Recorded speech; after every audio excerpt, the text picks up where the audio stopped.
Programa Boas Novas. Apoio Quirinópolis Corretora de Seguros. Fone 64 3651 3606. Duartes Restaurante e Buffet. Fone 62 98248 2686. Mad Max Sanduicheria. Fone 62 99217 3772. Programa Boas Novas. Apresentação: Pastor Hamilton Silva.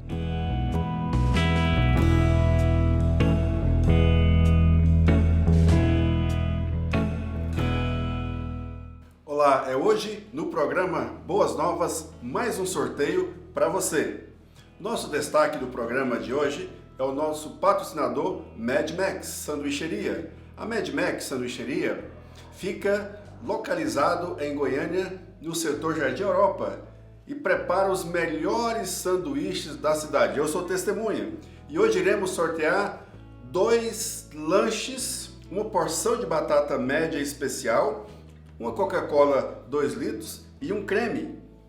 Para participar, você deve seguir a minha rede social, @Hamilton Silva, e seguir também o Instagram da Mad Max Sanduicheria, que é @sanduicheria_Mad Max. Curta a foto oficial, marque um amigo, é muito simples. Na semana que vem faremos o sorteio e esse combo pode ser seu para um momento de comunhão para você e sua família. Simples, né?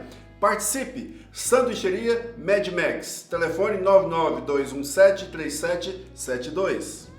Olá, e agora quero informar o ganhador do prêmio da semana passada. É a nossa irmã Euselita Batista Santos. Parabéns, Euselita! Deus abençoe você e sua família em nome de Jesus.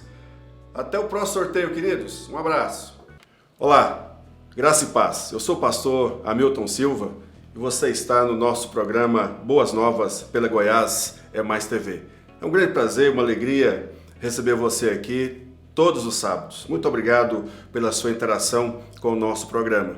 Eu gostaria que você pudesse nos assistir, nos assistindo, a curtir, comentar e compartilhar o nosso programa para que outras pessoas possam ver, possam assistir e assim a palavra de Deus seja proclamada a mais pessoas. Quero agradecer também do fundo do meu coração aos nossos amados e abençoados patrocinadores que têm sido parceiros nesse projeto de proclamação da palavra de Deus. Meu muito obrigado. Quero ler a palavra de Deus, Evangelho de Marcos, capítulo 7, do 1 ao 23. Ora, reuniram-se a Jesus os fariseus e alguns escribas vindos de Jerusalém, e vendo que alguns dos discípulos dele comiam pão com as mãos impuras, isto é, por lavar, pois os fariseus e todos os judeus, observando a tradição dos anciãos, não comem sem lavar cuidadosamente as mãos. Quando voltam da praça, não comem sem se aspergirem. E há muitas outras coisas que receberam para observar, como a lavagem de copos, jarros e vasos de metal e camas. Interpelaram-no os fariseus e os escribas: por que não andam os teus discípulos de conformidade com a tradição dos anciãos, mas comem com as mãos por lavar? Respondeu-lhes Jesus: bem profetizou Isaías a respeito de vós, hipócritas, como está escrito: este povo honra-me com os lábios, mas o seu coração está longe de mim, e em vão me adoram, ensinando doutrinas que são preceitos de homens, negligenciando o mandamento de Deus. Guardais a tradição dos homens. E disse-lhes ainda: jeitosamente rejeitais o preceito de Deus, para guardares a vossa própria tradição. Pois Moisés disse: honra teu pai e a tua mãe, e quem maldisser a seu pai e a sua mãe será punido de morte. Vós, porém, dizeis: se um homem disser a seu pai ou a sua mãe, aquilo que poderias aproveitar de mim é corbã, isto é, oferta para o Senhor, então dispensai de fazer qualquer coisa em favor de seu pai ou de sua mãe, invalidando a palavra de Deus pela vossa tradição, que vós mesmos transmitistes. E fazei muitas outras coisas semelhantes. Convocando ele de novo a multidão, disse-lhes: ouvi-me todos e entendei. Nada há fora do homem que entrando nele o possa contaminar, mas o que sai do homem é o que o contamina. Se alguém tem ouvidos para ouvir, Ouça. Quando entrou em casa, deixando a multidão, os seus discípulos o interrogaram acerca da parábola. Então lhes disse: assim vós também não entendeis? Não compreendeis que tudo o que de fora entra no homem não pode contaminar? Porque não lhe entra no coração, mas no ventre, e sai para lugar escuso? E assim considerou ele puros todos os alimentos, se dizia: o que sai do homem, isto é, o que o contamina. Porque de dentro do coração dos homens é que procedem os maus desígnios, a prostituição, os furtos, os homicídios, os adultérios, a avareza, as malícias, o dolo, a lascívia, a inveja, a blasfêmia, a soberba, a loucura. Ora, todos esses males vêm de dentro e contaminam o homem. Ó Deus, em nome de Jesus, quero rogar ao Senhor, ó Pai, que o Senhor dê iluminação, entendimento à Tua palavra nesta hora. E assim, ó Deus, essa palavra possa alcançar os corações. Assim eu oro, Deus, suplicando a Tua bênção, em nome de Jesus. Amém.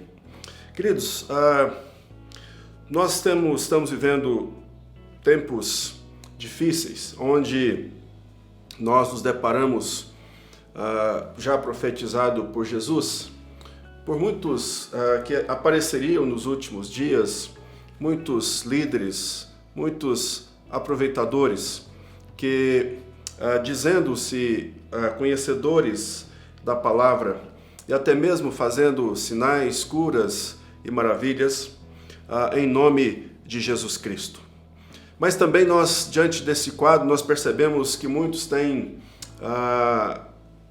tratado a palavra de Deus com certo ar de soberba e também têm tratado a palavra de Deus para motivos pessoais, conforme também o apóstolo Paulo prega em Filipenses, falando aos Filipenses, fala sobre aqueles que ensinam por inveja, por porfias, e aqueles também que pregam com ganância para obter lucro.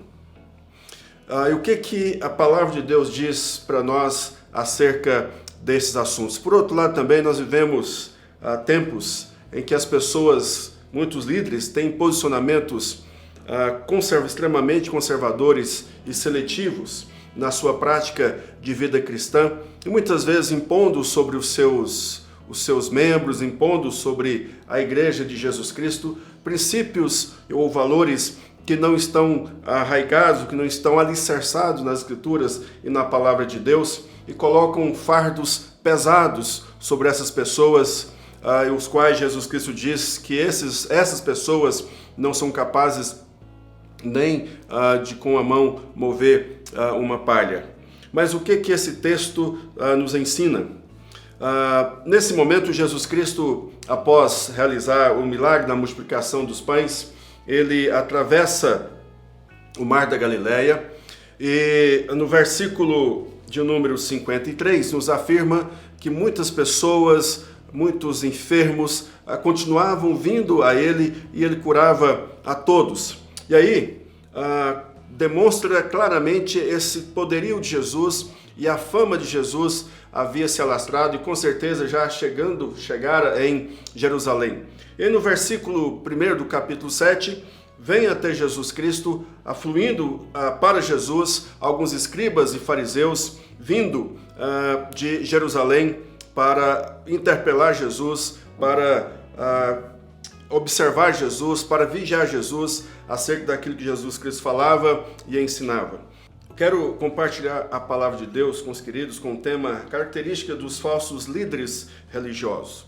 A primeira característica apontada no texto é que são perseguidores de líderes que contradizem a sua hipocrisia. É claramente demonstrado isso no versículo 1 e no versículo 2. Reuniram-se a Jesus. Então essa comitiva, se você observa no Evangelho de Marcos, em vários momentos de sinais, curas, maravilhas operados por Jesus Cristo, esses homens estavam ali. Estavam os escribas, estavam os fariseus. Mas Jesus Cristo, ao usar a palavra hipócrita, referindo-se aos fariseus, isso pode ter um significado de uma palavra teatral, para falar por trás de uma máscara, ou seu uso anterior era superinterpretar. Então, nesse contexto, ele se referia a uma encenação religiosa. E os fariseus, eles praticavam atos ou rituais religiosos de maneira a serem louvados por homens, por outras pessoas, e não para agradar a Deus. No próprio contexto geral dos evangelhos, eu posso aqui separar para vocês algumas características e ações dos fariseus que demonstram claramente essa hipocrisia, ou essa interpretação, ou essa máscara que eles então faziam, se apresentavam, mas por trás era uma outra situação, uma outra circunstância. Veja bem, dar esmolas não para ajudar os pobres, mas para serem adorados pelos homens. Oravam nas sinagogas e em público para serem vistos pelos homens. Quando jejuavam, para que os outros ficassem impressionados com a sua espiritualidade. Tudo isso você encontra no Evangelho de Mateus, no capítulo 6. Eles também, alguma característica mais aqui no capítulo 23 do Evangelho de Mateus, davam dízimo dos temperos da cozinha, mas erravam nas questões de peso da lei, por exemplo, acerca da misericórdia. Eles não eram misericordiosos. Limpavam o lado de fora dos copos, mas não por dentro. Eles também tinham uma postura de auto-justificativa. Então, temos muitas outras características destes fariseus, mas não ficar apenas com essas. Dentro desse aspecto de que eles são perseguidores e líderes que perseguem aqueles que contradizem a sua hipocrisia, eles também são capazes de valorizar coisas em detrimento de pessoas. Em vários momentos, situações, circunstâncias, Jesus Cristo confrontava esses escribas, confrontava esses fariseus, pelo menos em duas grandes oportunidades em um sábado. Em Mateus capítulo 12, versículo 11, Jesus Cristo estava diante de Jesus Cristo um homem que carecia da ação de Jesus, do milagre de Jesus, e era no sábado. Jesus então Jesus diz a esses homens, ao que ele lhes respondeu: qual dentre vós será o homem que, tendo uma ovelha e num sábado essa cair numa cova, não fará todo o esforço tirando dali? Então esses homens eram capazes de cuidar de uma ovelha, eram capazes de cuidar de um animal, de dar água ao animal, conforme também é narrado no Evangelho de Lucas, capítulo 13, versículo 15, quando Jesus Cristo, em dia de sábado, cura uma mulher que por muitos anos sofria com a possessão demoníaca, e ela andava encurvada, e a palavra diz assim: disse-lhe, porém, o Senhor: hipócritas, cada um de vós não desprende da manjedoura no sábado o seu boi ou o seu jumento para levá-lo a beber? E ele não poderia então livrar aquela filha de Abraão que há tanto tempo, há tantos anos padecia com aquela circunstância. Esses homens também, eles colocam a tradição acima das Escrituras. E um outro elemento que é colocado no texto do verso 3 ao versículo 5 é que eles incorporaram aspectos sacerdotais da vida, aspectos sacerdotais do Velho Testamento na vida cotidiana. De fato, a palavra de Deus no Pentateuco, em Levítico capítulo 22 e Êxodo capítulo 29, se refere então a como os sacerdotes deveriam fazer o ritual de purificação para poder exercer o seu ofício, e aquilo que era restrito aos sacerdotes no aspecto cerimonial, eles trazem para si como um aspecto importante, não no sentido cerimonial, mas trazem no sentido plenamente espiritual, que sem a qual, essas ações de purificação, eles estariam então assim condenados e desprezados como quem não merece atenção. Mas Jesus Cristo então condena essas ações desses fariseus, e eles eram tão dedicados a essa forma minuciosa de lavar, que uma das possibilidades de alguém ser expulso do grupo dos fariseus era não lavar as mãos de uma forma ritualística e de uma forma totalmente complexa, se ele não fizesse tudo aquilo que lhe era determinado para fazer no sentido da purificação antes de alimentar, ele poderia ser expulso. E há nos registros rabínicos um rabino que foi expulso do rabinato porque ele não conseguiu lavar as mãos como era prescrito, então, pelos anciãos e pela tradição. Ainda sobre características dos falsos líderes religiosos, eles professam uma adoração externa, apenas de aparência. Aqui Jesus Cristo traz uma dura palavra para eles. Eles honram com os lábios, o coração está longe, em vão adoram.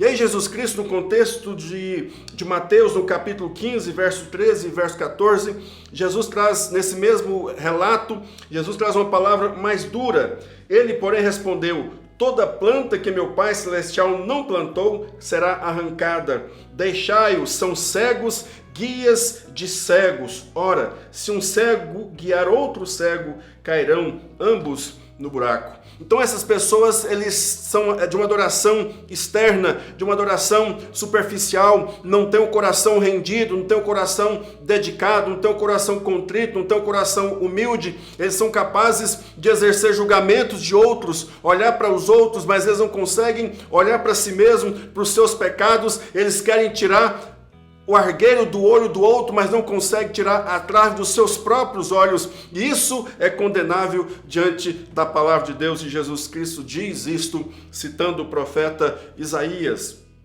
que estes homens, eles ensinavam preceito de homens. Isaías diz uma palavra muito dura: preceito de homens que maquinalmente aprendeu. Distorce as escrituras para o seu proveito próprio. É o que está no versículo 8. Podemos tirar aqui 3 expressões. A primeira expressão, jeitosamente, eles de forma deslumbrante, de forma piedosa, eles então anulam a própria lei. Quando a Bíblia diz que honrar pai e mãe, aquele que não honra pai e mãe, ou aquele que maldizer o seu pai e a sua mãe, será réu de morte.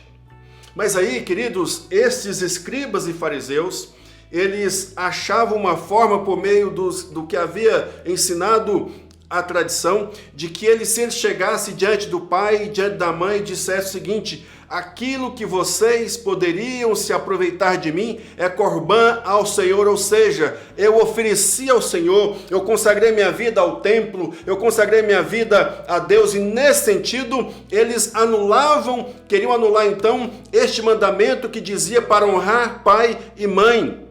Então esses eram os líderes religiosos dos dias de Jesus Cristo. Nos nossos dias também, queridos, de uma grande forma, uma forma assustadora, uma forma maldosa, uma forma maliciosa, uma forma antibíblica, nós deparamos com várias pessoas que se dizem líderes religiosos, mas que distorcem as escrituras para o seu proveito. E apresentam um ar de piedade, usando frases de efeito, usando frases impactantes para impressionar os seus ouvintes. Mas eles usam a palavra para fugirem de suas responsabilidades e de seus deveres.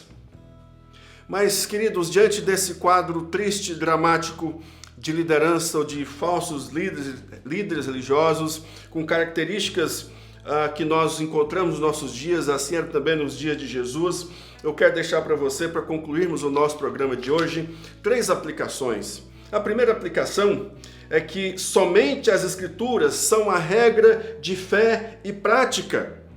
E a fonte é Jesus e não o homem em seu personalismo egocêntrico.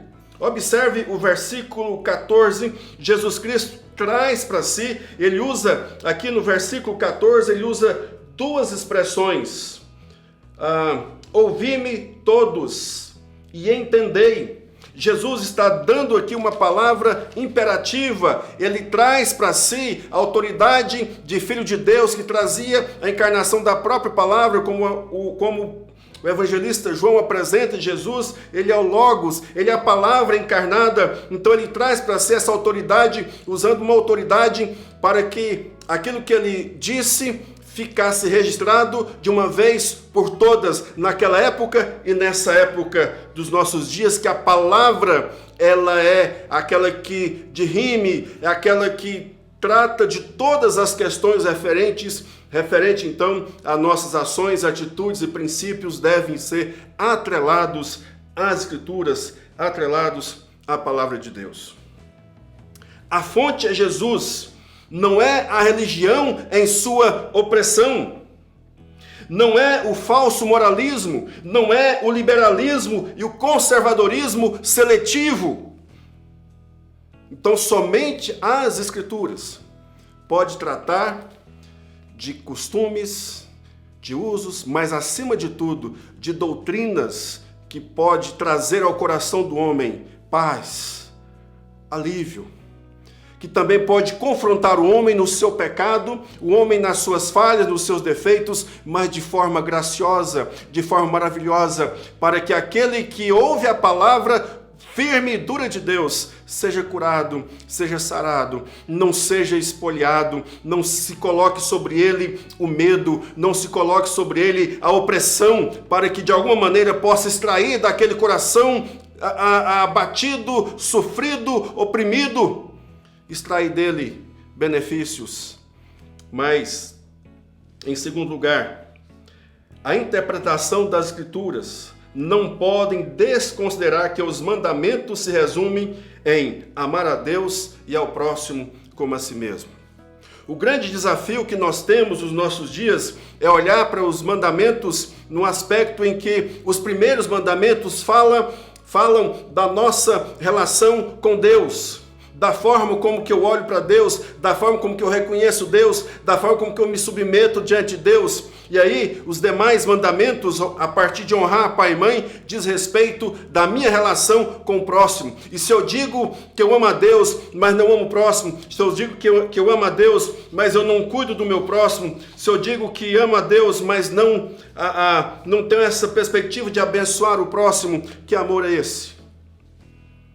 E terceiro e último lugar, Jesus destaca a importância do nosso interior, o seu coração e suas boas e más ações. Do verso 14 ao verso 23, para nós concluirmos, a Bíblia reconhece o coração como o centro dos poderes e as capacidades espirituais. Provérbios capítulo 23 diz o seguinte: sobre tudo que se deve guardar, guarda o coração, porque dele procedem as fontes da vida. E mais dois textos para nós concluirmos aqui. Diz assim, Salmo 119, versículo 11: guardo no coração as tuas palavras para não pecar contra ti. E sabemos, queridos, que após a queda em Gênesis, capítulo 3, já em Gênesis 6:5, diz a Bíblia que viu o Senhor que a maldade do homem se havia multiplicado na terra e que era continuamente mal todo o desígnio do seu coração. Os pensamentos impuros estão por trás de todas as ações impuras, surgem de um coração em aberta rebeldia contra Deus. Qual é a resposta de Jesus Cristo para as nossas circunstâncias, para as nossas situações nesse momento? A palavra de Deus, no Evangelho de Mateus, capítulo 11, verso 25 ao versículo 30, diz assim: por aquele tempo exclamou Jesus: graças te dou, ó Pai, Senhor do céu e da terra, porque ocultaste essas coisas aos sábios e instruídos e as revelaste aos pequeninos. Sim, ó Pai, porque assim foi do teu agrado. Tudo me foi entregue por meu Pai. Ninguém conhece o Filho senão o Pai. E ninguém conhece o Pai senão o Filho, e a quem o Filho quiser revelar. Vinde a mim, todos vós que estáis cansados e sobrecarregados, e eu vos aliviarei. Tomai sobre vós o meu jugo E aprendei de mim, porque sou manso e humilde de coração, e achareis descanso para a vossa alma, porque o meu jugo é suave e o meu fardo é leve. Esse é o convite de Jesus, meu querido, para que você se aquete nos braços desse bom pastor, desse líder glorioso, maravilhoso, que morreu na cruz para resgatar a mim e a você dos pecados, e Ele quer pastorear a sua alma, Ele quer pastorear o seu coração, Ele quer te dar direção, Ele quer cuidar de você, Ele quer abraçar você, Ele quer secar as suas lágrimas, Ele quer curar as suas feridas da alma, Ele quer curar a toda a circunstância que você está vivendo. Deus abençoe a sua vida. Eu quero orar por você em nome de Jesus. Ó Deus de misericórdia, nesta hora, Deus, eu quero agradecer pela oportunidade, Senhor, de ministrar a Tua palavra. Ó Deus, em nome de Jesus, abençoe, ó Deus, tantas pessoas que estão, ó Deus, sendo oprimidas, ó Deus, opressas por líderes sem compaixão, por líderes, ó Deus, sem misericórdia. E nesses dias, ó Deus, de tantas lutas, dores, enfermidades, mortes, mas mesmo assim, ó Deus, tem tantas pessoas explorando, ó Deus, aquele que está aflito, que está angustiado, que está abatido. Ó Deus, em nome de Jesus, que essa palavra possa alcançar, ó Deus, esses que estão sendo oprimidos por essas situações e circunstâncias, ó Deus, eles possam olhar para Jesus Cristo e ouvir a voz de Jesus, que o Espírito Santo, Senhor, aplique no coração a palavra, ó Deus, trazendo a libertação, ó Deus, abrindo os ouvidos, abrindo a mente, abrindo os olhos, e essas pessoas, ó Deus, possam atender o convite de Jesus e achar descanso para a sua alma. Assim, ó Deus, essa é a minha oração em nome de Jesus. Amém. Amém. Queridos, muito obrigado por mais uma oportunidade. Até o próximo sábado, se assim permitir, Deus permitir, em nome de Jesus, obrigado. Até lá. Programa Boas Novas. Apoio Quirinópolis Corretora de Seguros. Fone 64 3651 3606. Duartes Restaurante e Buffet. Fone 62 98248 2686. Medmex Sanduicheria. Fone 62 99217 3772. Programa Boas Novas. Apresentação: Pastor Hamilton Silva.